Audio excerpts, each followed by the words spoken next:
அருட்பெரும் ஜோதி அருட்பெரும் ஜோதி தனிப்பெரும் கருணை அருட்பெரும் ஜோதி. ராமலிங்கம் கூடலூரிலிருந்து கருங்குழிக்கு வந்து சில நாட்கள் ஆகிவிட்டன. அந்த மாதிரி சமயத்தில் ஒரு அதிசயம் நடந்தது. அதாவது வள்ளலாரின் அருளால், கடவுளின் அருளால், ஈசன் மேல் அவர் கொண்டிருந்த பக்தியின் அருளால் தண்ணீர் விளக்கும் எரிந்த நிகழ்வை தான் நாம் இப்போது பார்க்க இருக்கின்றோம். நாள்தோறும் தனது அறையில் தனித்து அமர்ந்து தியானம் செய்வதும், அருட்பாடல்களை ஏற்றுவதும், ஓடைக்கரையிலும் வயல்வெளிகளிலும் தனித்து உலாவதும், வரும் அன்பர்களோடு உரையாடுவதும், அவ்வப்போது அருகே இருக்கின்ற சிதம்பரம் முதலான ஸ்தலங்களுக்கு சென்று இறையருளை தரிசித்து வருவதுமாக அவரது பொழுது இனிய தெய்வானுபவமாக கழிந்து கொண்டிருந்தது. ரெட்டியார் தம்பதியாரும் எப்போது போல பயபக்தியோடு அவருக்கு தங்கள் பணிவிடைகளை செய்து வந்தார்கள். இந்த நிலையில் முத்தியாலு முதல் நாள் மாலை அவசர வேலையாக வெளியூரில் இருக்கும் உறவினர் வீட்டுக்கு போனார். போன கையோடு வேலையை முடித்து கொண்டு ராமலிங்கத்திற்கு பணிவிடை செய்ய இன்று அதிகாலையிலேயே ஊருக்கு திரும்பி வந்து விட்டார். தெருவாசலில் நீர் தெளித்து பெருக்கி கோலம் விட்டு முடித்த முத்தியாலோ வீடு முழுவதையும் பெருக்கி எல்லாவற்றையும் துடைத்து விட்டு பிறகு வள்ளலாரின் அறைக்கு வந்து பெருக்கத் தொடங்கியவள் அங்கிருக்கின்ற நிலைமையை பார்த்து ஆச்சரியப்பட்டு போனார். அதனால் அவள் தனக்குள்ளாகவே என்ன இது ஆச்சரியமாக இருக்கின்றது, இரவு முழுவதும் அகல் விளக்கு எரிந்தது போல் தெரிகின்றது, வாய் உடைந்து போனதால் பழைய மண்கலயத்தில் குறைவாகத்தானே எண்ணெய் வைத்துவிட்டு போனோம், அதுவும் அப்படியே இருக்கின்றது, வேறு புதிய மண்கலயத்தை பழக்குவதற்காக அதில் தண்ணீரை அல்லவா நிரப்பியிருந்தோம், ஆனால் அதில் தண்ணீர் கொஞ்சம் கூட இல்லையே, விளக்கிலும் எண்ணெய்க்கு பதில் தண்ணீர் அல்லவா கொஞ்சம் இருக்கின்றது, அப்படியானால் விளக்கு எப்படி எரிந்திருக்க முடியும், இது என்ன அதிசயம், சுவாமிகள் இரவு தியானம் செய்யவில்லையோ, அருட்பாக்களும் எழுதவில்லையோ, தண்ணீரில் விளக்கு எரிந்திருக்கும் வழி இல்லையே, இரவில் விளக்கில்லாத இடத்தில் இருக்கக்கூடாது என்று சுவாமிகள் சொல்வாரே, அப்படியானால் இரவு எப்படி இருட்டில் உறங்கி எழுந்திருப்பார், எல்லாம் ஒரே குழப்பமாக இருக்கின்றது, வெளியில் சென்றிருக்கும் சுவாமிகள் வரட்டும் கேட்டுவிட வேண்டிதான் என்று தனக்குள்ளேயே பேசிக்கொண்டார். அப்போது ராமலிங்கம் வருவதை பார்த்துவிட்டு சுவாமிகளும் இதோ வந்து விட்டாரே என்று மெல்ல சொன்னவள் கையில் இந்த துடப்பத்தை அவசரமாக அரை மூலையில் சாத்திவிட்டு அவரை பார்த்து முகமலர்ந்து வாருங்கள் சுவாமி என்றார்.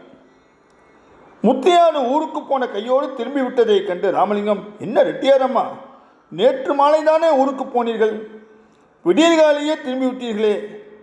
ஆமாம் சுவாமி, அங்கே சுற்றத்தால் எல்லோரும் நலந்தானே. நலந்தான் சுவாமி என்ற முத்தியாலு தன்னுடைய சந்தேகத்தை தீர்த்து கொள்ள சற்று தயக்கத்தோடு மெல்ல, சுவாமி ஒரு விஷயம் என்றார். சொல்லுங்களம்மா, ஏன் சுவாமி ராத்திரி முழுவதும் விளக்கு எரிந்ததா, இல்லை இருட்டில் தூங்கி எழுந்தீர்களா என்று கேட்டார். ஏன் அப்படி கேட்கின்றீர்கள், விஷயத்தோடு தான் கேட்கின்றேன், சொல்லுங்கள் சுவாமி. விடிய விடிய விளக்கும் எரிந்தது, நானும் தியானம் செய்தேன், பாடல்களும் எழுதினேன், ஏன் இப்படி திடீரென்று கேட்கின்றீர்கள், விவரம் புரியவில்லையே. பிறகு சொல்கின்றேன் சுவாமி. விளக்குக்கு எந்த கலயத்திலிருந்து எண்ணெய் ஊற்றினீர்கள்? ராமலிங்கம் அங்கிருந்த தண்ணீர் கலயத்தை முத்தியாலுக்கு காட்டி, இதோ இந்த கலயத்திலிருந்து தான் என்றார். முத்தியாலுக்கு அந்த கணத்திலேயே எல்லாம் புரிந்துவிட்டது. நடந்திருக்கும் அற்புதம் தெள்ளத்தெளிவாக விளங்கிவிட்டது.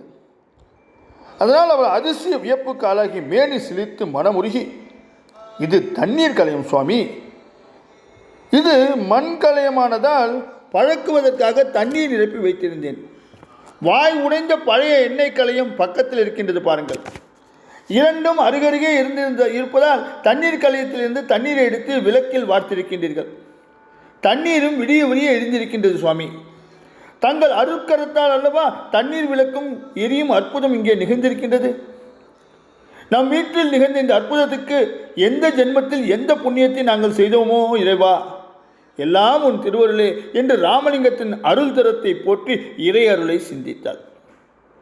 அதற்கு ராமலிங்கம், ஆமாம் அம்மா, என்னால் என்ன இருக்கின்றது, இறைவன் சந்நிதியில் தண்ணீர் விளக்கும் எரிந்தது, எல்லாம் அவன் அருளால் நிகழ்ந்த அற்புத விளையாட்டு என்றவர் தானும் இறைவனின் அந்த திருவருட் செயலுக்கு மனமுருகினார்.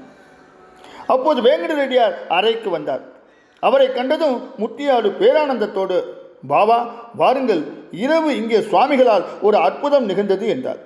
உடனே வேங்கட ரெட்டியார் பரவசத்தோடு, தெரியும் முத்தியாலு, எல்லாம் கேட்டுக்கொண்டுதான் இருந்தேன்.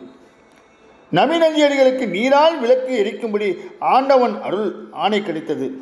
இங்கே நம் இல்லத்தில் சுவாமிகளின் அருளால் தண்ணீரிலும் விளக்கு எரிந்தது. என்னவென்று சொல்ல என்று வியந்து சொன்னார்.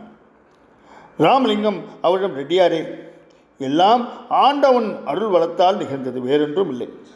இறைவன் நிகழ்த்திய இந்த அருட்செயலை எனது சென்னை நண்பர்களுக்கு தெரிவிக்க விரும்புகின்றேன். அதற்கென ஒரு பாட்டு எழுத வேண்டும். ஆகவே அருள் கூர்ந்து தாங்கள் இருவரும் என்னை தனிமையில் விட்டு செல்லுங்கள் என்றார். இருவரும் அந்த இடத்தை விட்டு நகர்ந்த பிறகு ராமலிங்கம் தண்ணீர் விளக்கை ஏற்றினார்.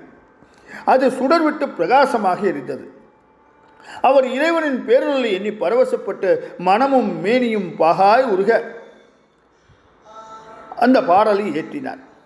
மெய் விளக்கே விளக்கெல்லாம் வேறு விளக்கில்லை என்றோர் மேலோர் நானும் பொய் விளக்கே விளக்கென உட்பொங்கி வழிகின்றனோர் புதுமை என்றே செய்விளக்கும் புகழுடைய சென்ன நகர் நண்பர்களே செப்பக்கேலீர், நெய் விளக்கே போன்றதொரு தண்ணீர் விளக்கு எரிந்தது சன்னதி முன்னே என்று பாடிக்கொண்டே அந்த பாடலை எழுதி முடித்தார். பிறகு அவர் திருச்சிற்றம்பலம் திருச்சிற்றம்பலம் என்று ஓதி பக்தி பேருணவில் கண்மூடி தியானத்தில் ஒன்றி மெய்மறந்தார். அருட்பெரும் ஜோதி, அருட்பெரும் ஜோதி, தனிப்பெரும் கருணை, அருட்பெரும் ஜோதி.